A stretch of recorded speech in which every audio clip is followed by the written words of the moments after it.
Hi guys, నమస్తే అందరికీ. ఈరోజు మనం ఒక ఎగ్ కర్రీ ట్రై చేయబోతున్నాం. చాలా డిఫరెంట్గా ఉంటుంది, మీరు కూడా ట్రై చేయండి. కొంచెం టమాటో ఆనియన్స్ కట్ చేసుకుని పేస్ట్లా చేసుకోండి గాయ్స్. దాని తర్వాత కొంచెం చింతపండు అయితే నానబెట్టేసుకోండి. మీరు ఫస్ట్ అయితే పేస్ట్ చేసుకున్నారు కదా, అంతా కూడా కొంచెం కలర్లో తీసుకుని ఆయిల్తో మొత్తం అంతా దగ్గరికి అయ్యేటట్టు మరబెట్టుకోండి గ్రేవీలాగా. దాని తర్వాత కొంచెం సాల్ట్ అయితే వేసుకోండి. దాంట్లోని మీకు ఎంత సరిపోతుందో చెక్ చేసుకొని మరి సాల్ట్ వేసుకోండి. అండ్ అలానే కొంచెం కారం, చూస్తున్న వీడియోలోని కొంచెం కారం కూడా వేసుకోవాలి.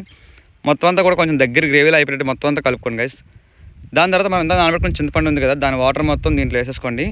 పల్చగా కలుపుకోండి, చారులా ఉండేట్టు. చూసారా వీడియోలో ఎంత పలుచగా ఉందో, మీరు కూడా అంతే పల్చగా కలుపుకోండి. అప్పుడే మీకు బాగుంటుంది రైస్లో కలుపుకోవడానికి. ఇంకా చారు మొత్తం మరిపోద్దు మామ, చూస్తున్నా వీడియోలో ఈ విధంగా ఇలా దగ్గరగా అవగానే చారు మొత్తం మీరు ఇంకా నెక్స్ట్ చేయాల్సిన ప్రాసెస్ ఏంటంటే ఎగ్స్ మొత్తం పగలగొట్టుకుని అందులో వేసుకోవాలి. మీరు వేస్తున్న ఎగ్ కూడా గాయస్ దాన్ని మొత్తం కదపకుండా జస్ట్ ఎగ్స్ తీసుకుని అలా పగలగొట్టేసి అలా వడిసేయండి అందులోని. మీరు జస్ట్ ఎగ్ అయితే మాత్రం కదపకండి, గడ్డితో కానీ దేంతో కానీ అసలు కదపకండి. అప్పుడే మీకు కర్రీ అనేది బాగా వస్తుంది. చూస్తారు కదా, కాసేపు అయిన తర్వాత మనకి ఇలా పీసెస్లా వచ్చేస్తాయి ఎగ్ అయితే మాత్రం. ఇంక లాస్ట్లో దించుకునే ముందు మీకు తెలిసిందే కదా, కొత్తిమీర వేసుకుంటే ఇంకా మన ఎగ్ కర్రీ రెడీ అయిపోయినట్టే. నిజంగా టేస్ట్ అయితే మాత్రం చాలా బాగుంటుంది మామ, ఒకసారి ట్రై చేయండి. మరి నెక్స్ట్ రెసిపీ కావాలో కామెంట్ చేయి మరి.